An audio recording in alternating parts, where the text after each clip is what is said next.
இன்னைக்கு எபிசோட்லேயே ரொம்ப தண்டரஸ் கிளாப்ஸ் யாருக்கு கிடச்சிது அப்படின்னு பார்த்தீங்கன்னா மெயினாக ஜாக்லின் தான் சொல்லணும். ஜாக்லினுக்கு ஒரு சரியான கிளாப்ஸு. இவ்வளோ வீக்கெண்ட்ஸில் இவ்வளோ கிளாப்ஸ் கிடச்சிருக்குமான்னு தெரியாது.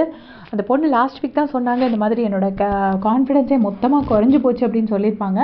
அதுக்கு இன்றைக்கி அவங்களோட கான்ஃபிடென்ஸை பூஸ்ட் பண்ணுற மாதிரி அவங்களுக்கு கிளாப்ஸ் கிடச்சிது. உடனே முதல்ல விஜய் சேதுபதி சார் சும்மா கிண்டல் பண்ணுவார், என்ன ஜாக்லினுக்கு தெரிஞ்சவங்க நிறைய பேர் வந்திருக்காங்களா அப்படின்னு கேட்பாரு. கேட்டுட்டு அதுக்கப்புறம் அவரே சொல்லுவார், இல்லை இது அவ்வளோவே நீங்கள் டிசர்வ் பண்ணுற கிளாப்ஸ் தான், நீங்கள் ஆட்டத்துக்கு கிடைச்ச கிளாப்ஸ் தான் அப்படின்னு சொல்லுவாங்க. ஸோ ஜாக்லினுக்கு பயங்கர ஹாப்பி ஆகிடுச்சு, ஃபேஸே அப்படியே மாறிடுச்சு இது கேட்டோடனே. ஏன்னா அவங்க அதை எவ்வளோ எக்ஸ்பெக்ட் பண்ணியிருக்க மாட்டாங்கன்னு நினைக்கிறேன். அப்புறமா ஜாக்லினும் மஞ்சரியும் அந்த அன்ஷிதா பற்றி அவங்க அந்த விளையாடும்போது தேவைன்னா மட்டும் போய்க்கிறாங்க, அதுக்கப்புறம் வராங்க அப்படின்னு அதை எக்ஸ்பிளைன் பண்ணும்போதும் ஜாக்லின் பேசும்போது பயங்கரமான கிளாப்ஸை. அப்புறமா ஜாக்லின் சொல்லியிருப்பாங்க, இந்த மாதிரி நாங்கள்லாம் தேவைன்னா அந்த நம்மளை பிடிச்சிட்டு இருந்தவங்க பேரை தான் சொல்லுவோம், நான் அன்ஷிதா மட்டும் கேப்டனை கூப்பிட்டாங்கன்னு சொன்னதுக்கெல்லாம் பயங்கரமான கிளாப்ஸு. ஒரு விஷயமும் இன்றைக்கி அவங்க எக்ஸ்பிளைன் பண்ணும்போது பயங்கரமாக கிளாப்ஸ் கிடச்சிது. அண்ட் ஜாக்லினுக்கு கிளாப்ஸ் கிடச்சது உண்மையிலேயே சௌந்தர்யாவுக்கு ஒரு மாதிரி ஒரு ஜெலஸ் மூமெண்ட்டாக தான் இருந்திருக்கும். யூஸ்வலி அவங்களுக்கு தான் அவ்வளோ கிளாப்ஸ் கிடைக்கும்.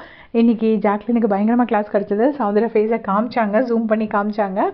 அண்ட் விஜய் விஷாலும் அன்ஷிதாவும் ரெண்டு பேருமே இன்றைக்கி கடைசியில் விஜய் சேதுபதி சார் ஒரு ஸ்ட்ராட்டஜி கேட்டிருப்பாங்க, யார் என்ன ஸ்ட்ராட்டஜியோட விளையாடுறாங்கங்கும்போது விஜய் விஷாலும் அன்ஷிதாவும் ரெண்டு பேருமே ஜாக்லின் பற்றி பேசியிருப்பாங்க.